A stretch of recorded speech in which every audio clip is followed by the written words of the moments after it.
Kaifa ain't nanapiri epu pericola diaspir. Luciano said, "Those who pretend not to understand are more dangerous than spies." Laughter erupted after that. Pretty faces, empty heads. One of them chimed in, "She probably thinks we're talking about the weather." Little did they know, Elena understood every single word. They had no clue she'd been taught that very language in a cramped Pomo apartment by a grandmother who'd whisper, "Never forget where you come from." Another man smirked, then said, "Luciano, take her home. She'd look better on her knees." That was the precise moment something inside her shattered. Elena straightened up, her eyes ice-cold, and her voice cut through the room in flawless Sicilian. "If you're done insulting the help, maybe we can talk about something more interesting, like the judge you're planning to kill this Thursday night." The table went silent, and for the first time, the hunter realized the waitress was speaking his language. Please like and subscribe if you so know it that you read the most beautiful and handsome on earth. Chapter 1. Table 9. The Rossi di Vigna restaurant glowed like spilled gold under the chandeliers. Friday night in Pomo meant an overdose of perfume, too many secrets, and tables where violence whispered in expensive suits. Elena Rossi balanced 2 plates of ossobuco in one hand and a bottle of Nero Diavola in the other. 6 months she'd been working at Sicily's most exclusive restaurant, and she'd perfected the invisible woman routine. Eyes down, smile pleasant, ears supposedly deaf. Especially when table 9 arrived. She'd learned to recognize them in a heartbeat. The men who moved like apex predators, and the women dripping in jewelry that cost more than a yearly salary back when she'd had a life that included college. The silence that rippled through the restaurant when they entered was palpable, conversations dropping to whispers, and laughter dying mid-note. Table 9 was always reserved for Luciano Vetro. Tonight, he sat with 3 men, their conversation low and sharp-edged. Elena approached with practiced deference, setting down appetizers with mechanical precision. Finally, Luciano said in Sicilian, without even glancing at her, "Ka ainti nanapiri ipu pericaluca diar." His companions chuckled. "Funny Americans." One added, "Pretty faces, empty heads. She probably thinks we're discussing the weather." Elena's hand trembled slightly as she placed the last plate. Her nana's voice echoed in her memory, teaching her the language of their ancestors in that cramped Pomo apartment before everything fell apart. "Never forget where you come from, Pica." Eddie, another man, said, his Sicilian thick with a rural accent. "Luciano, you should take her home. She'd look good on her knees." Laughter burst out. Something inside Elena snapped.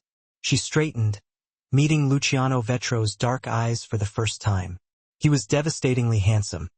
Sharp jaw, thick black hair swept back, a mouth made for sin and cruelty. Power radiated from him like heat. "Sway," she said in flawless Sicilian, her accent perfectly Palermitano, the kind that came from years of immersion, not just family lessons. Siphonista and Zatari, a su travaglia force parari casque and anti-kujudakic volati jovia. For faces turned to stone, and the temperature plummeted. Luciano's eyes darkened from chocolate to obsidian, and his hand, elegant and strong, adorned with a gold signet ring, froze halfway to his wine glass. "Oh," Elena continued, her heart hammering but her voice steady. "I'll bring your entree shortly." Elena turned and walked away, every instinct screaming at her to run. She'd blown 6 months of careful planning in 30 seconds of wounded pride. But God, it had felt good. She made it 5 steps before a hand, like an iron clamp, closed around her wrist. Luciano Vetro stood so close she could smell his cologne. Cedar and smoke and something darker, more primal. Switching to perfect Italian, his voice was a whisper meant only for her. "My office. Now. I'm working." His grip tightened, not painful but absolutely unbreakable. "I don't care if this restaurant is burning down. You just signed your death warrant, Bella. The only question is whether you die tonight, or I give you a chance to explain why I shouldn't put a bullet in that smart mouth right now." Elena's pulse thundered. This was it. The moment she'd been engineering for months, just not the way she'd planned. She'd wanted leverage, evidence, a recording. Instead, She had his attention and nothing else. "Fine," she said. "But my manager." "Your manager works for me." Luciano's smile was razor-sharp. "Everyone here works for me. You've been serving the man who owns this city for 6 months, and you never once wondered why Table 9 was always empty until we arrived?"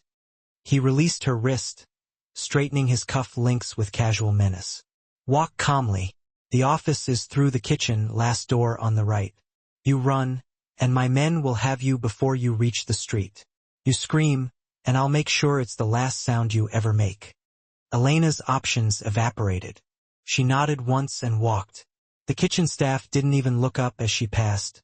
Practice blindness. The office door loomed ahead. Mahogany and brass, as elegant as everything else in this world she'd infiltrated. Luciano opened it, gesturing her inside with mock courtesy. The office was dark, all leather and old books, with a massive desk dominating one wall. But Elena's attention fixed on the 2 men already waiting inside. The silver-haired man from the table, and another, younger one, with scars running down his neck. "Search her, Marco," Luciano commanded. "I'm not armed," Elena said. "Then you're stupider than I thought." The scarred man patted her down with professional efficiency. Impersonal, thorough, and terrifying. He found her phone, keys, and the small canister of pepper spray she kept in her apron. "Nenti," he reported. Luciano circled her slowly, like a shark sizing up its prey. "Name? Elena Rossi." "Real name? Elena Rossi." "Sicilian family?" "Yes. My grandmother. I learned from her here in Pomo before she died. And the perfect dialect, the idioms, those don't come from bedtime stories, Bella." Elena met his eyes. "I spent 3 years here at the University of Pomo in language immersion." Luciano's laugh was cold. "And what did you study?" "Criminal justice. Partial truth might save her. History, but I switched majors to hospitality management." The lie rolled smooth. "I wanted to work in restaurants, and you chose mine." He leaned against his desk, arms crossed. "Interesting timing, interesting skills.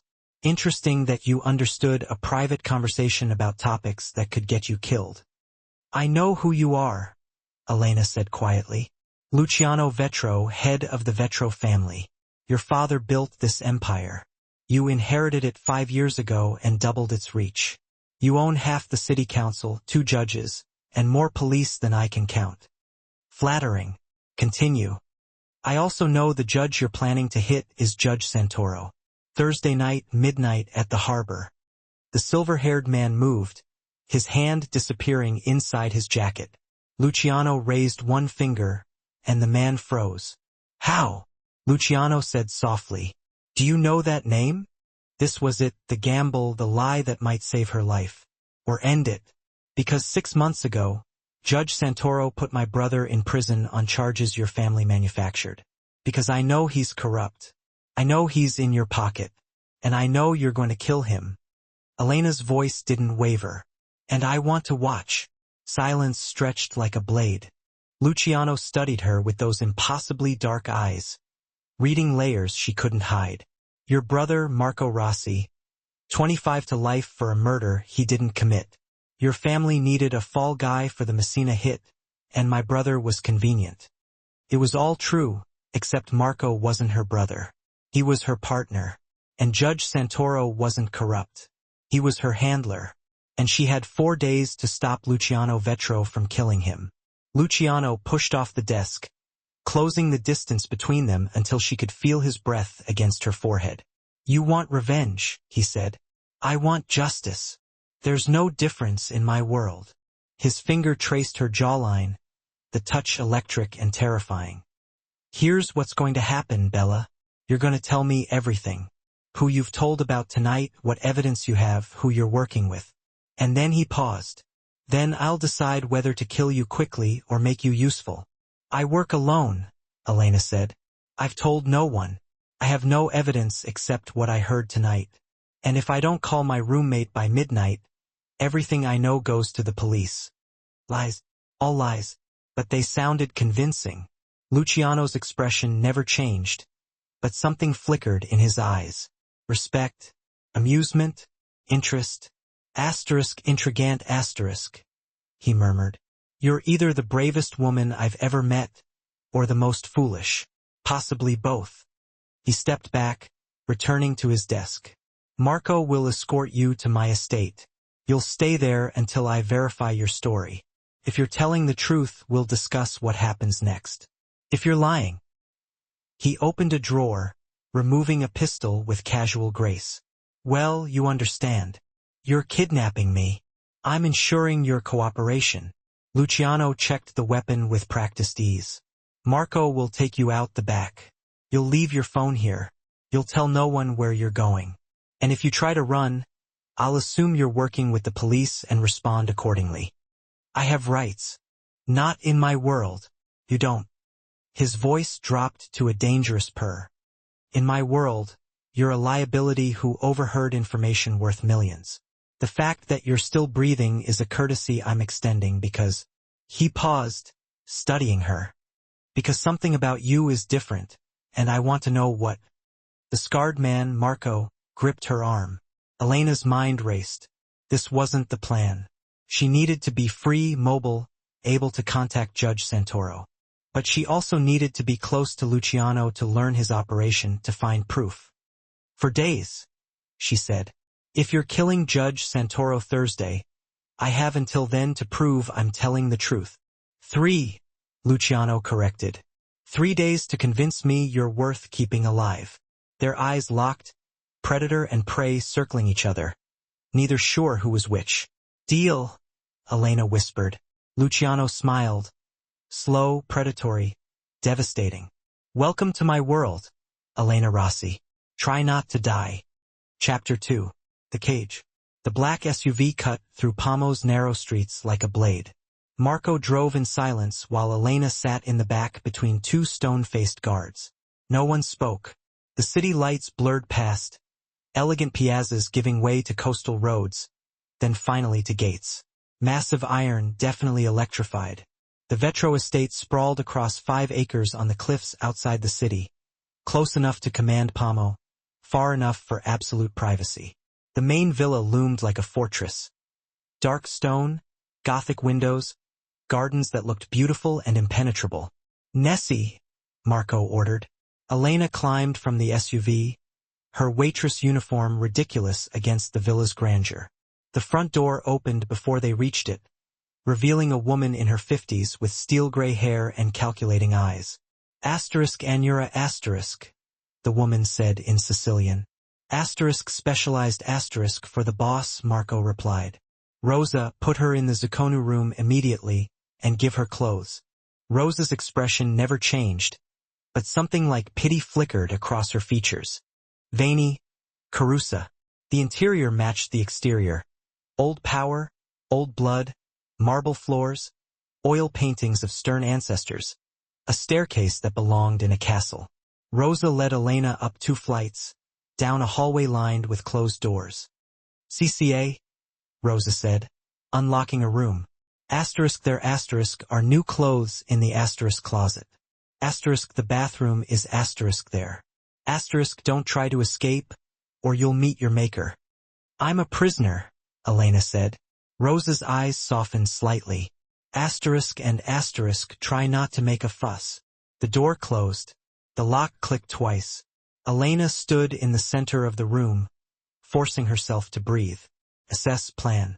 The space was surprisingly elegant. 4-poster bed, antique furniture, a window overlooking manicured gardens, a gilded cage. She tried the window, locked, 3 stories up. Even if she broke it, she'd never survive the fall.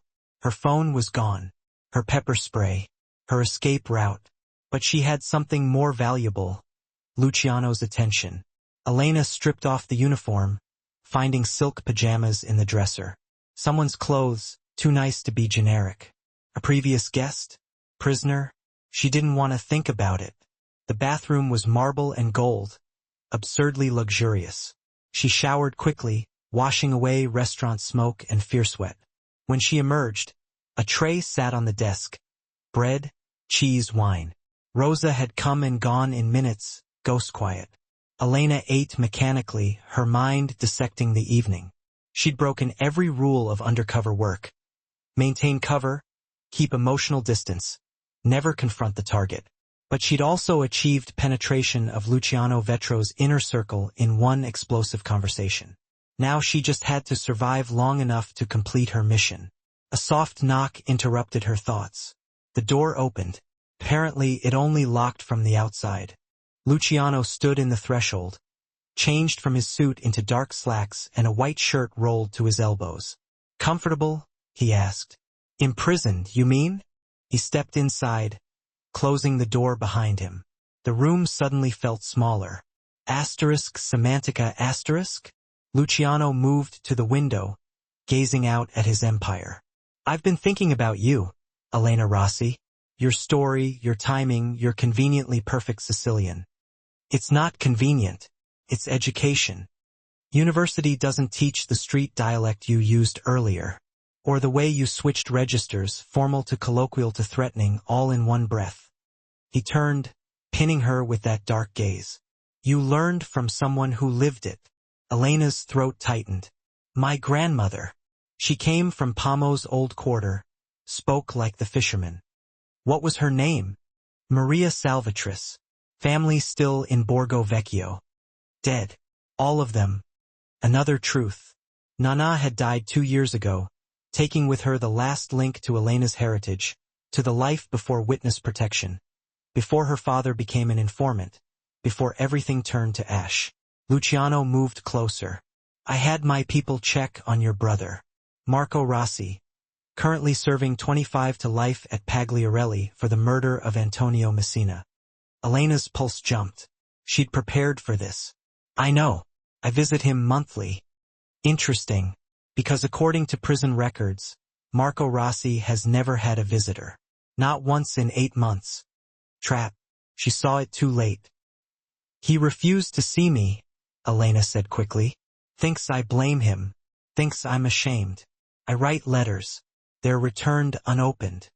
Luciano was close now, close enough that she could see the faint scar above his eyebrow, the flecks of gold in those dark eyes. "You're lying." "I'm not." "You're lying, but I don't know about what." His hand came up, fingers brushing her damp hair. "Are you police? Carabinieri? Or something more interesting?" "I'm a waitress trying to save her brother."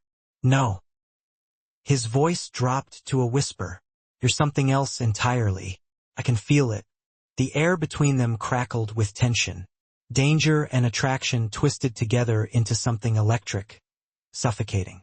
Elena forced herself not to step back, not to show fear. "I need 3 days," she said. "You promised me 3 days to prove my loyalty." Luciano's smile was dark. "Oh, you'll prove it, Bella. Starting tomorrow." "What happens tomorrow?" "You're going to tell me everything you know about Judge Santoro. His security, his routines, his weaknesses. And then you're going to help me kill him." Elena's blood froze. "What? You want revenge for your brother? Here's your chance."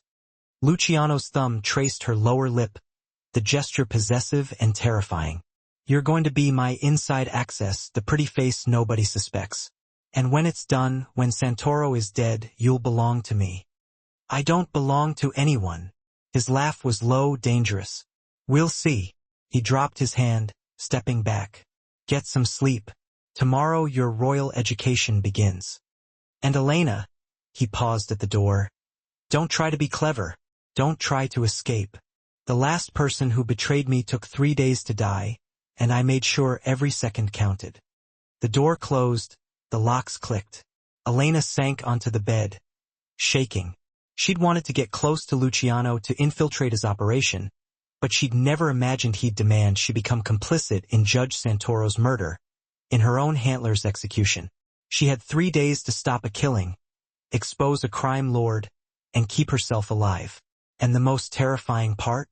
When Luciano touched her, when his eyes burned into hers, she'd felt something beyond fear. She'd felt desire.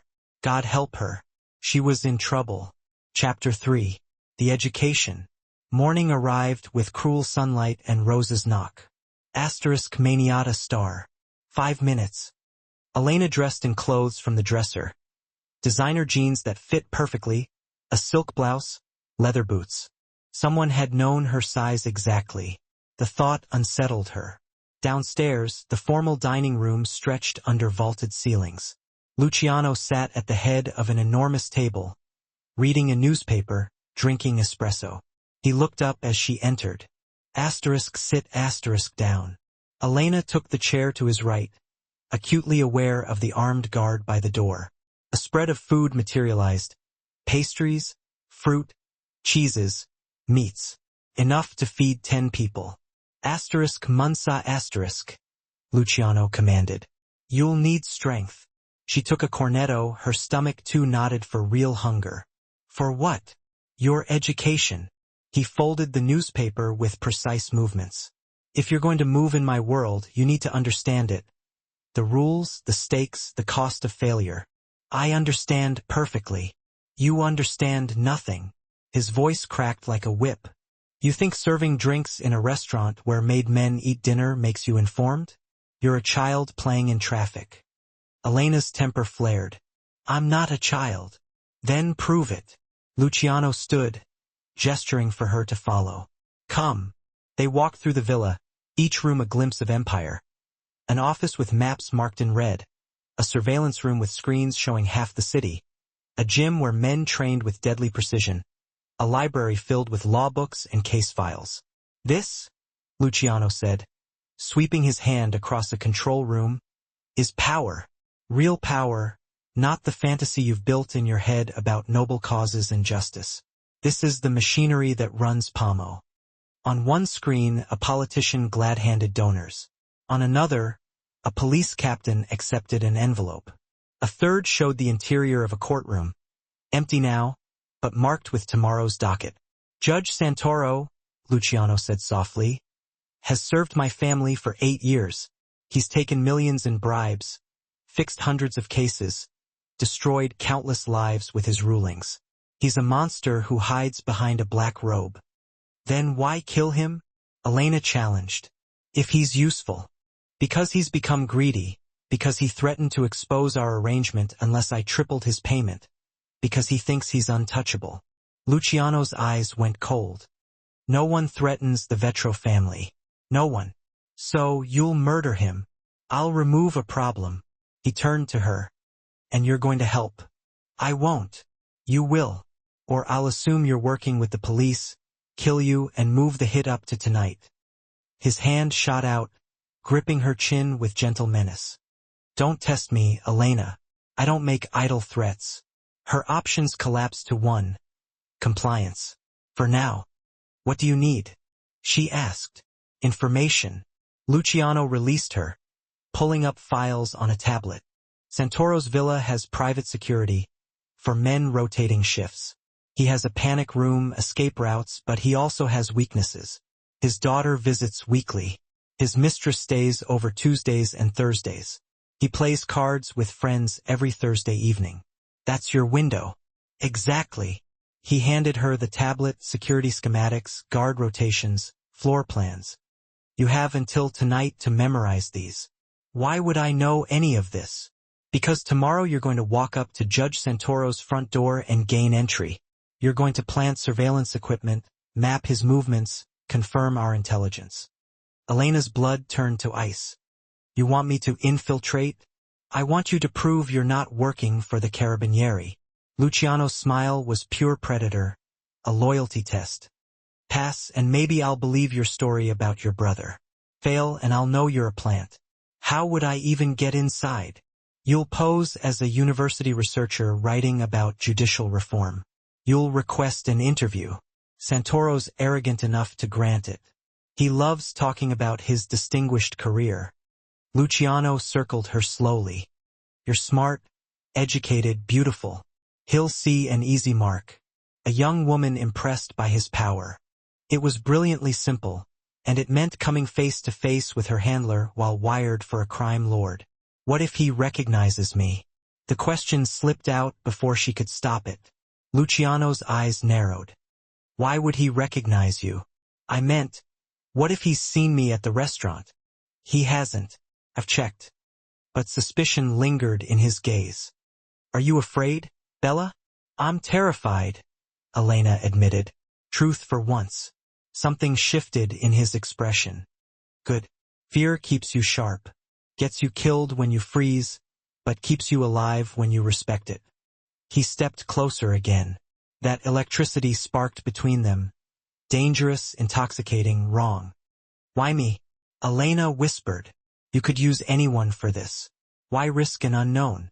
"Because you speak perfect Sicilian.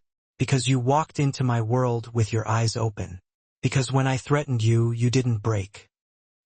His hand traced her collarbone, sending shivers down her spine. "And because I want to understand what game you're really playing." "I'm not. Everyone plays games in my world. Everyone has an angle." His breath ghosted across her lips. "I'm going to discover yours, Elena. And when I do, you'll either become invaluable," he paused, "or you'll disappear." The door opened. Marco entered, breaking the moment. "Boss, there is a situation. Greco needs your attention." Luciano stepped back. Dangerous intimacy evaporating into cold command. Take her to the study. She has work to do." "Wait," Elena said. "If I do this, if I get you your information, will you spare Judge Santoro?" Both men stared at her. "No," Luciano said simply. "He dies Thursday. The only question is whether you help, or whether I assume you're lying and kill you both." He walked out, leaving Elena with two impossible choices: betray her handler or blow her cover. She had 48 hours to find a third option. Chapter 4. The Wire. Marco led her to the study, a room of dark wood and leather walls lined with law books that probably belonged to some legitimate ancestor before the Vetro family embraced its darker path. He set the tablet on the desk. Study. I don't want to hear any excuses. Elena opened the files. Judge Santoro's villa blueprint stared back at her. Every room mapped, every entrance marked. She'd never been to his safe house, but she'd memorized the protocols. Standard judicial protection, panic room with landline, rotating security, surveillance, blind spots. If she could reach that landline, if she could make one call. But that meant completing Luciano's test. Entering the villa as a spy for the man who wanted her handler dead. Her hands shook as she memorized guard rotations, camera angles, and entry points. Was she preparing to betray everything? Or was she gathering intelligence to bring down Luciano Vetro? The line between the two had never been thinner. Hours passed. Rosa brought lunch. Elena ate without tasting. Finally, as sunset painted the windows gold, the study door opened. Luciano entered with two others, a woman in her 30s with calculating eyes, and the silver-haired man from the restaurant. "Elena Rossi," Luciano said. "Meet Valentina, my concierge, and Salvatore, my head of security." Salvatore studied her with unsettling focus. Hello, star. Luciano's eyes never left Elena. "Valentina will prepare your cover story. Salvatore will wire you for audio and video. Tomorrow at 2 p.m. You'll visit Judge Santoro. By tomorrow night, I'll know if you're an asset or a liability." Valentina stuttered, and Luciano said softly, "Elena, can you do this?" Elena stood, meeting his challenge head-on. "I've come this far. You've survived one day in my world. Don't mistake that for success." He moved closer, invading her personal space. "Tomorrow you step into the fire. Tomorrow I find out who you really are." His hand cupped her face, thumb stroking her cheek with devastating gentleness. "Don't make me regret letting you live, Bella." Then he was gone, leaving Elena with Valentina and his security chief. Valentina smiled, sharp as a knife. "Priori amula pi seduceri un judici." The dressing room appeared as if out of thin air. Rows of designer clothes, jewelry worth millions, wigs, makeup stations, a room dedicated to creating illusions. "Santoro likes intelligent women," Valentina said, selecting a pencil skirt and silk blouse.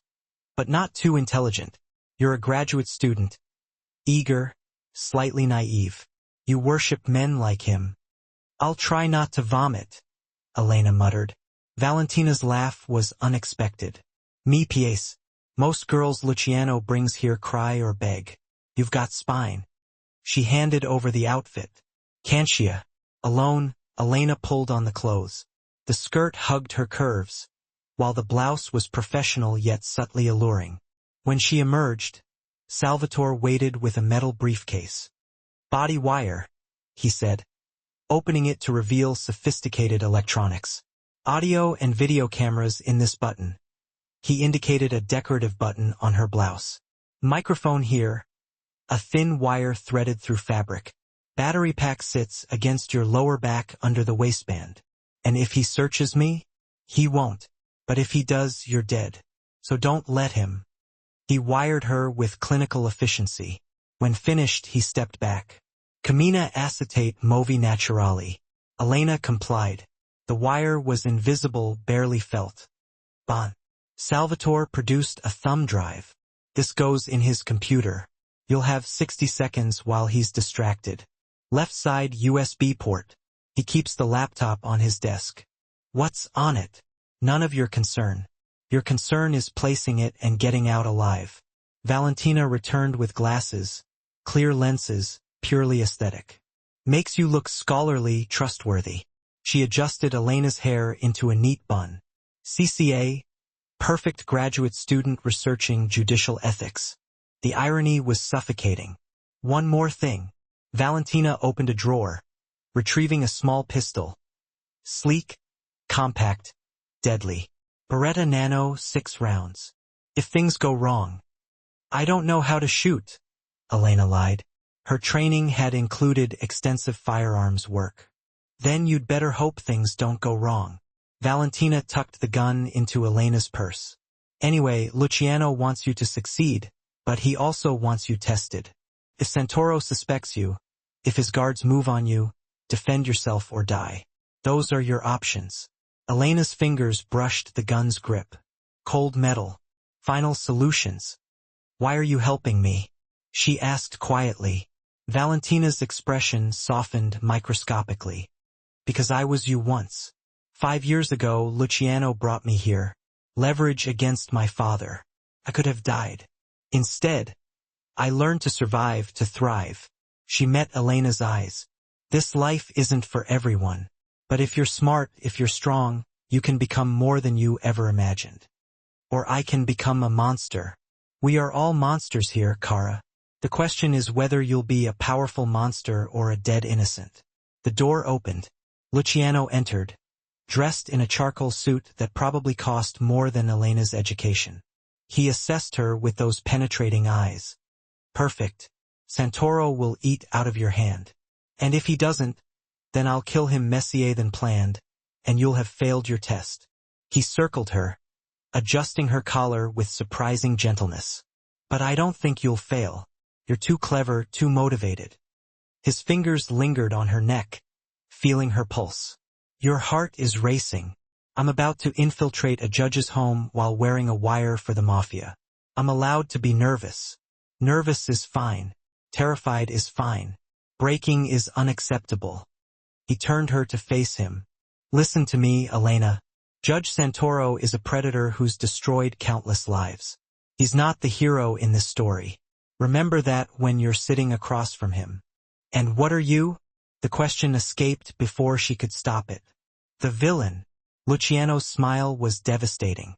I'm the monster who keeps worse monsters in check. I'm the reason this city hasn't torn itself apart.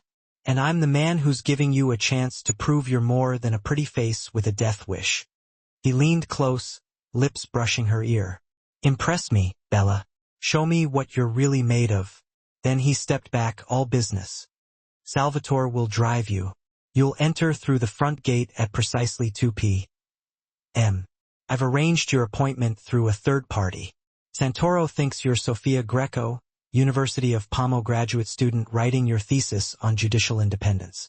Sofia Greco, Elena repeated, committing it to memory. You'll interview him for 30 minutes. Plant the drive. Map the security. Then leave. Luciano's expression hardened. Do not improvise. Do not take unnecessary risks. Get in, complete the mission, get out. And if something goes wrong, improvise, take risks, survive. He handed her a business card with a phone number. Minimize this. If you're compromised, call it. We'll extract you. Extract me or kill me to protect your operation? Both probably. His honesty was almost refreshing. But I'd prefer to keep you alive. You're interesting. Valentina handed Elena a leather portfolio. Notes, questions, recorder for the interview. Everything a legitimate researcher would have. Salvatore checked his watch. Tempo. The judge expects you in 40 minutes. Elena's stomach twisted into knots. In less than an hour, she'd face Judge Santoro, the man she'd been working with for 6 months, while pretending to set him up for murder. Luciano walked her to the SUV waiting in the circular driveway. Salvatore sat behind the wheel, engine running. Elena. Luciano caught her arm. I know you're hiding something. I don't know what, but I know. His eyes searched hers. When this is over, we're going to have a very honest conversation about who you really are. I've told you. You've told me a story. A good story, but a story nonetheless. His grip tightened. I'm allowing you this mission because either you'll prove yourself useful or you'll reveal your true nature. Either outcome serves me. He released her, stepping back. Don't disappoint me. Elena slid into the SUV. The door closed with a heavy thunk. Final, irrevocable. Salvatore pulled away from the estate, and through the tinted windows, she watched Luciano's figure recede. The drive took 20 minutes. 20 minutes to prepare for the most dangerous performance of her life. Judge Santoro's safe house was in an upscale neighborhood. Elegant, understated wealth. Elena recognized the security protocols from her briefings. You have 45 minutes, Salvatore said. If you're not out in 50, I'm coming in, and things will get messy. Elena nodded, throat tight. She grabbed the portfolio, checked her appearance in the compact mirror. Sofia Greco, graduate student, not Elena Marino, undercover officer who's been working with Judge Santoro for 6 months. She walked to the front gate, pressed the intercom. Sofia Greco for Judge Santoro. I have a 2 p.m. appointment. A pause. Then the gate buzzed open. Her legs felt like water as she approached the front door. It opened before she could knock.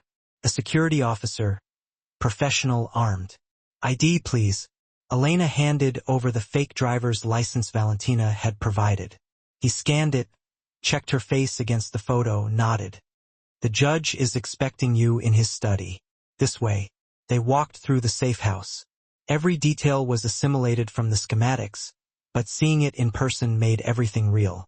The guard stopped at the study door. Knock twice. Come in. Judge Santoro's voice called. Elena opened the door. Judge Santoro sat behind his desk. Late 50s, distinguished, the kind of man who'd spent his life in positions of authority. He stood with old-fashioned courtesy. Miss Greco, thank you for coming. Please sit. Elena forced her legs to move, sat in the leather chair across from him. Thank you for seeing me, Your Honor. I know your time is valuable. Always happy to help a graduate student. He smiled. Warm, paternal, genuine. University of Pamo. Yes, a fine institution. They talked for 10 minutes. Her fake thesis on judicial reform in Sicily, his carefully curated answers about integrity and justice. Elena recorded it all, the wire catching every word. Then her opening came. Your Honor, I'm having trouble with my laptop. Would you mind if I used yours quickly to pull up my questions? I have them in a cloud document. Of course. He turned the laptop toward her. Elena's hands trembled as she typed a fake URL, waited for it to load. Then, while his attention was on the recorder she'd accidentally knocked to the floor, she pulled the thumb drive from her pocket and slid it into the USB port. 60 seconds, Salvatore had said. The drive worked silently, invisibly. 50. Judge Santoro retrieved the recorder, setting it back on the desk. These things are more delicate than they look. I'm so clumsy. Elena's laugh sounded genuine. 30 seconds. She pretended to scroll through questions while the drive completed its upload. 20. Santoro's phone rang. He glanced at it, frowned. "Excuse me one moment." He stood, walking to the window to take the call. 10 seconds.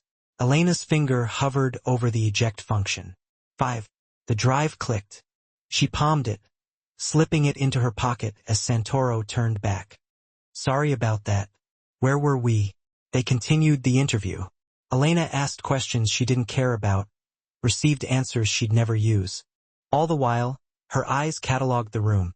Security camera in the corner, blind spot behind the bookshelf, window locks, standard, pickable, safe behind the portrait, combination lock. She'd need more time. Finally, mercifully, 30 minutes elapsed.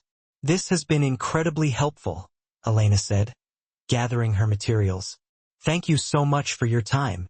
"My pleasure." Santoro walked her to the door. "Miss Greco, may I ask, have we met before? You seem familiar." Elena's heart stopped. "I don't think so, Your Honor. I have one of those faces." He stuttered, and for one terrible moment, she thought he'd see through the disguise, recognize her despite the glasses and makeup. Then he smiled. "Perhaps you just remind me of someone. Good luck with your thesis." "Thank you, Your Honor." The guard escorted her out. Elena walked to the gate, legs steady through sheer force of will. The SUV waited. She climbed in. Salvatore pulled away immediately. "Success?" Elena managed to nod, holding up the thumb drive. "Fatu." They made it 2 blocks before she started shaking. She just betrayed her handler, planted surveillance equipment, mapped his security. Everything Luciano needed to kill him. The wire pressed against her skin like guilt made tangible. "You did good," Salvatore said, surprising her. "Most people crack their first time." "I'm not most people," Elena whispered. Back at the estate, Luciano waited in the control room with Valentina and Marco. Elena entered, removing the wire with shaking fingers. "Well?" Luciano asked. She handed over the thumb drive and wire battery. "Done. Everything you asked." Marco plugged the wire into a computer. Audio played. Santoro's voice, the interview, every word. Luciano watched the video feed from her button camera, watched her plant the drive, watched her map the room. When it finished, he turned to her. "Impressive. Clean insertion, smooth extraction. You're a natural." "I did what you demanded," Elena said, voice flat. "Now what?" "Now you've earned another day of life." Luciano crossed to her, tilting her chin up. "And you've proven something interesting." "What?" "That you're capable of betrayal. That's valuable in my world." He dismissed the others with a gesture. Alone, he stared at Elena with unsettling intensity. "I watched you in that room," Luciano said softly. "Saw your hands shake. Saw the way you looked at Santoro, not with hatred, with something else." Elena's pulse thundered. "I don't know what you mean." "You know him personally." Luciano's voice was silk over steel. "The way you moved through that house. The way you hesitated, you've been there before." "I researched." "Stop lying." His hand wrapped around her throat, not squeezing, just holding. A reminder of his power. "I don't know how you know Judge Santoro, but you do. And that makes you either extraordinarily useful or extraordinarily dangerous." Elena met his eyes, abandoning pretense. "What do you want me to say?" "The truth.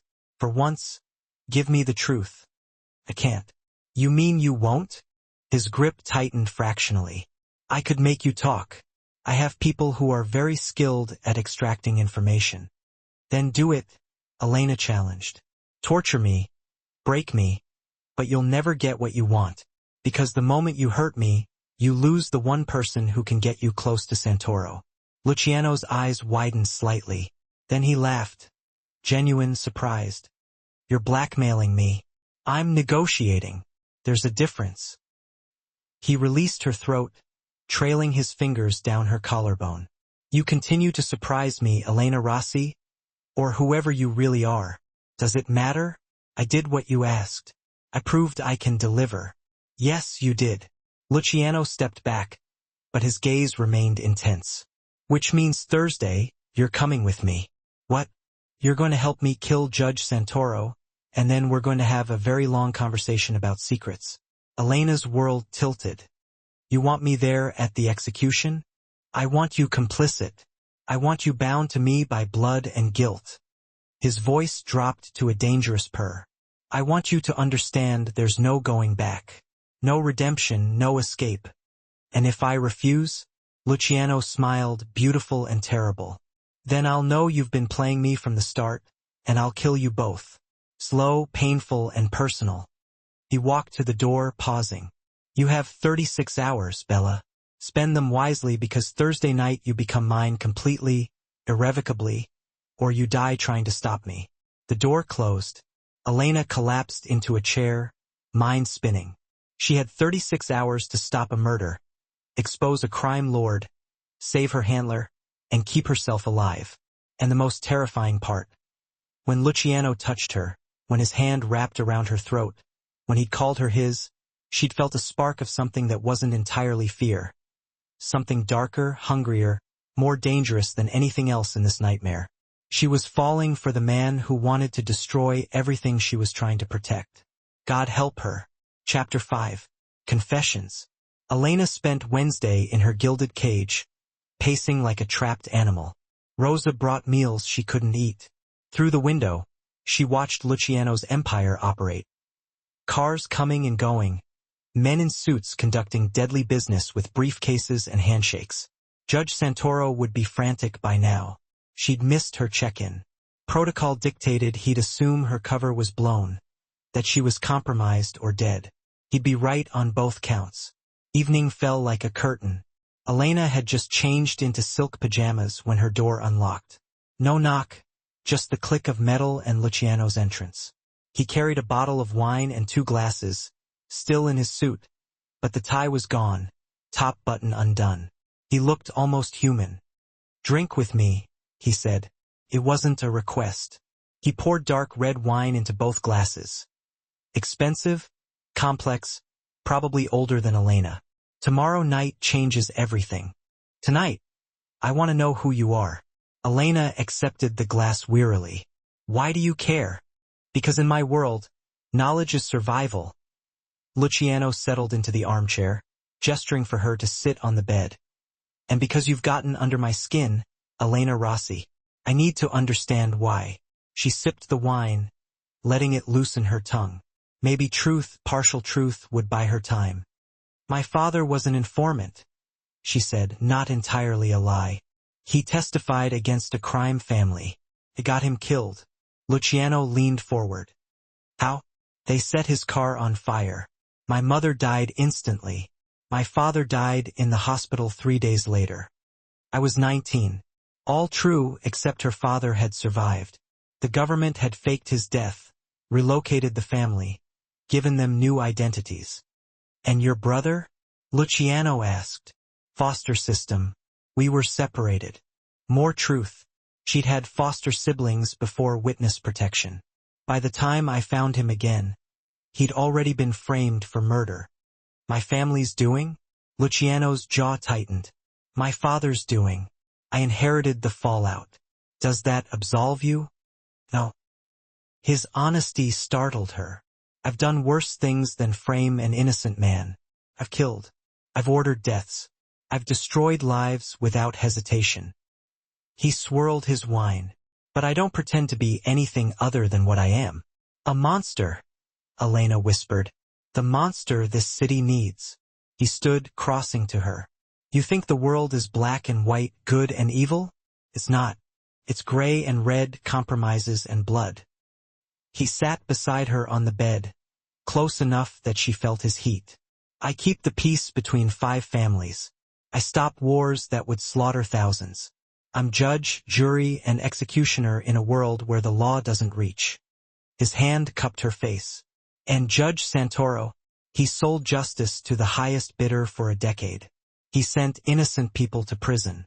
He's freed monsters. He's everything you claim to hate about my world wearing a respectable costume. Elena's mind reeled. Was he right? Had Santoro become corrupted? I don't believe you, she said. Then you're naive. Luciano's thumb traced her lips. Or you're lying. Which is it? Elena? She stood, breaking contact, moving to the window. Why does it matter? Tomorrow you kill him. Tomorrow I prove my loyalty or die. My motivations are irrelevant. Your motivations are everything. He followed her. Because I don't believe in coincidences. I don't believe a beautiful, brilliant woman with a perfect Sicilian and criminal justice background just happened to work at my restaurant, just happened to overhear the one conversation that could destroy me, just happened to know exactly how to play me. He was too close, his heat radiating against her back. So tell me the truth. Who sent you? Police? Rival family? Or are you something more interesting? Elena turned, trapped between him and the glass. What if I told you I'm exactly who I say I am? A woman seeking revenge. I'd say revenge is poison that destroys the person drinking it. His voice dropped to a rasp. I'd say you're going to get yourself killed. And I'd say... He paused, something flickering in his eyes. I'd say I don't want that. The confession hung between them. Why? Elena breathed. I'm nobody, a waitress, a liability. You're a mystery I'm compelled to solve. And you look at me like I'm human instead of a monster. Do you have any idea how rare that is? His hand tangled in her hair. Before she could answer, his mouth claimed hers. The kiss was fire and fury. Nothing gentle, everything desperate. Elena gasped, and he deepened it, pressing her against the window. His body was solid muscle and controlled power. And, God help her, she kissed him back. This was wrong, insane, treasonous. She didn't care. Her hands fisted in his shirt, pulling him closer. The wine glass fell, shattering on the floor. Neither noticed. Luciano's kiss tasted like wine and danger and something darker. Possession.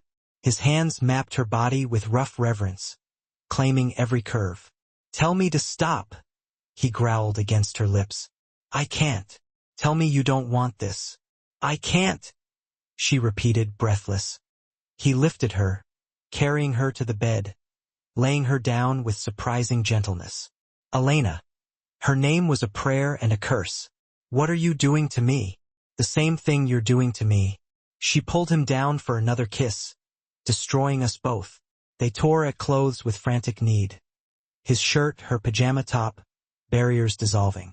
His mouth found her neck, her collarbone, the hollow of her throat. Every touch ignited nerve endings she didn't know existed. Tell me to stop, Luciano repeated, even as his hands worshipped her skin. Never. He claimed her mouth again. And in that kiss was every unspoken truth.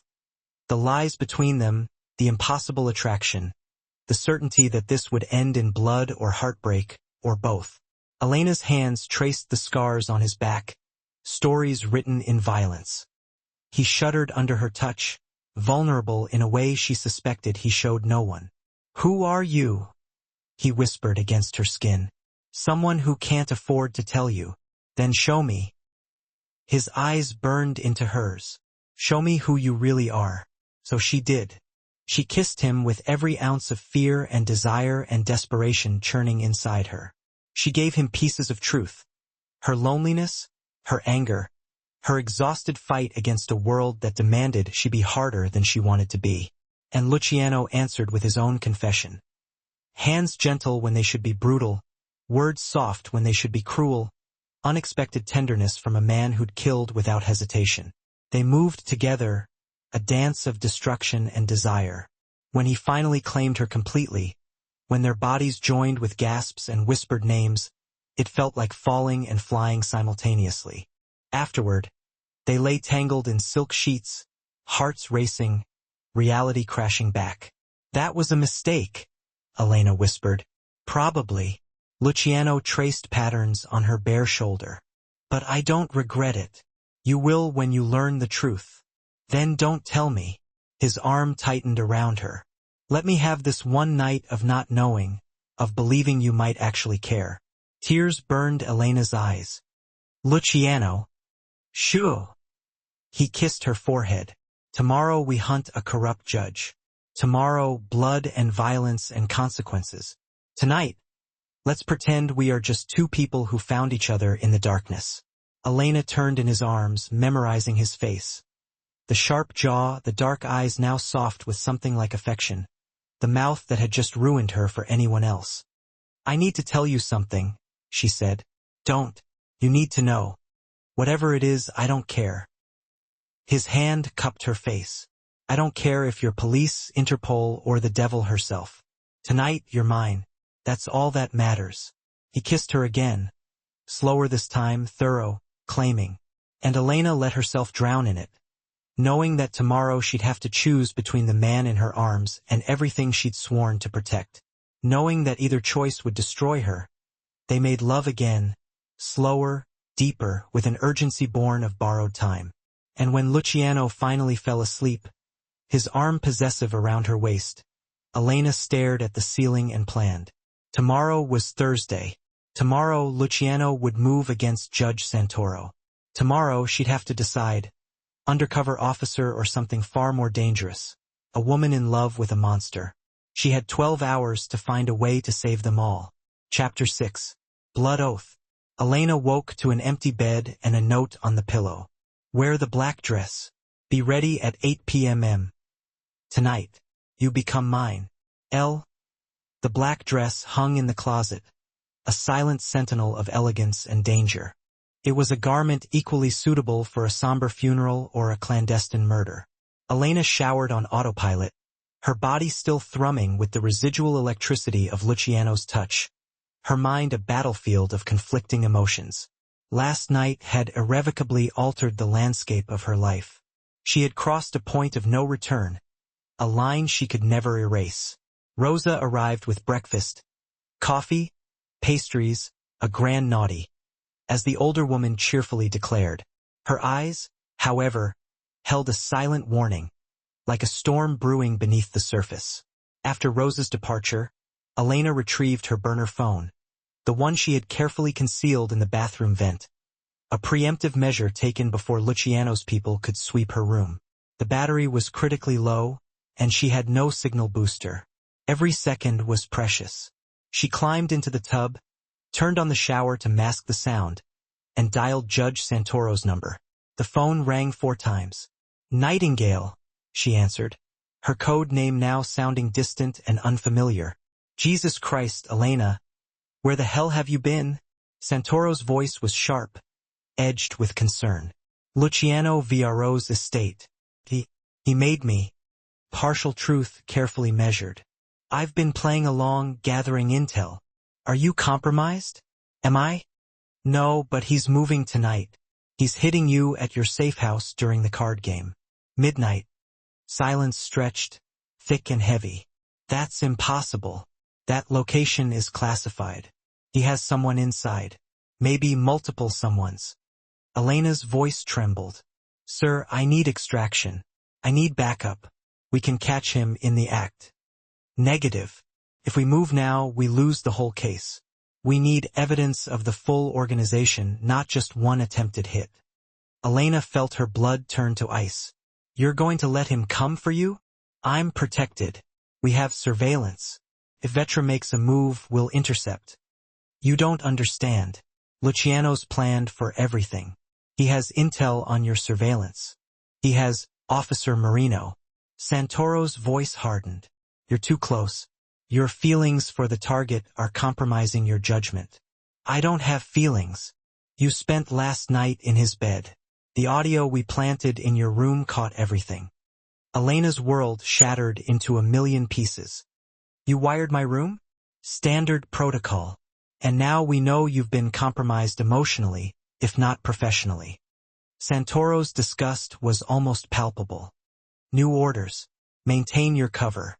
Do not interfere with tonight's operation. We'll use it to bring down the entire VRO organization." "You're asking me to watch you die. I'm ordering you to complete your mission. I knew the risks when I agreed to this operation." The phone beeped, a death knell. "Battery dying." "Sir, you can't." The line went dead. Elena stared at the phone, numb with disbelief. Santoro had agreed to be bait. Either he truly believed in his own protection, or he had become what Luciano claimed, corrupt, expendable leverage to use against her. The bathroom door opened. Luciano stood in the doorway, fully dressed. His eyes immediately locked onto the phone in her hand. "Who did you call?" His voice was dangerously calm. Elena's mind raced, desperately searching for an answer. "No one. It's dead." "Show me." She reluctantly handed it over. He powered it on. The screen flickered to life for a fleeting 2 seconds before going dark again. Last call. Unknown number. Duration: 2 minutes, 14 seconds. Luciano's expression remained unchanged, but the temperature in the room seemed to plummet. Unknown number for over 2 minutes. He pocketed the phone. "You know what I find interesting, Elena? You claimed you worked alone. No backup, no contact. And yet here you are with a burner phone hidden in my house, making calls to unknown numbers the morning of my operation." He stepped closer, his presence a palpable threat. "So I'll ask again, and this time I want the truth. Who are you working for?" His hand shot out, gripping her throat. Not squeezing, not yet. But the implicit threat was undeniable. Police, rival family, or something more creative? Elena met his gaze, abandoning all pretense. "Yes, I'm a cop." His grip tightened fractionally. "And Judge Santoro isn't corrupt. He's my handler." The words hung in the air like a live grenade. Luciano released her throat, stepping back. His expression was a complex mix of emotions. Fury, betrayal, and a flicker of something akin to admiration warring across his features. "Your handler," he repeated softly. "Yes, the man I'm planning to kill tonight." "Yes, and you've been undercover, working me, getting close to protect him." "Yes." Elena's voice was surprisingly steady, despite the terror that clawed at her insides. "But last night was a lie. Everything was a lie." His laugh was bitter and humorless. The waitress, the Sicilian stories, the brother. All of it. Not everything. She stood, wrapping a towel tightly around herself. "My name really is Elena. My nana really did teach me Sicilian. And last night," her voice broke, betraying her carefully constructed facade. "Last night wasn't part of the mission." "Elena, please." "Please what? Please don't kill your handler? Please forgive you for infiltrating my family?" He whirled on her, his anger simmering just beneath the surface. "Please ignore that you're a cop who's been lying to me from the moment we met." "He's not corrupt." The words burst from her, an involuntary defense. "That's what I'm trying to tell you. Whatever evidence you have, it's fabricated. Someone set him up." Luciano went very still, his gaze intense. "Explain." "I don't know all the details, but Santoro agreed to be bait to draw you out. The department wanted evidence of the full VRO operation. They're using him as leverage. And you?" "I went rogue. I couldn't let them sacrifice him." Elena's voice shook with emotion. "So I got close to you, tried to stop the hit. By sleeping with me." His voice was laced with a dangerous edge. "Was that part of your training?" "By falling for you," Elena corrected quietly. "Which was never the plan. Which is tearing me apart because I'm in love with the man who wants to kill my handler, and I have no idea which side I'm supposed to be on anymore." The confession echoed in the tense silence of the bathroom. Luciano stared at her for what felt like an eternity, his expression unreadable. "Then get dressed. We are leaving in 30 minutes. "What? You're coming with me tonight to Santoro's house." His smile was cruel, devoid of warmth. "And you're going to prove which side you're really on." "Luciano, you can't." "I can do whatever I want, Bella. That's what being a crime lord means." He moved towards the door. 30 minutes. Wear the dress." He paused, his voice taking on a chilling tone. "And Elena, I don't know if I believe you about last night, but we're going to find out. Because if you betray me tonight, if you try to save Santoro, I'll kill you both. That's a promise." He left, leaving Elena alone, sinking to the floor, trembling. She had blown everything. Her cover, her mission, her heart. And in 4 hours, she would be forced to choose between Santoro's life and Luciano's. She couldn't save them both.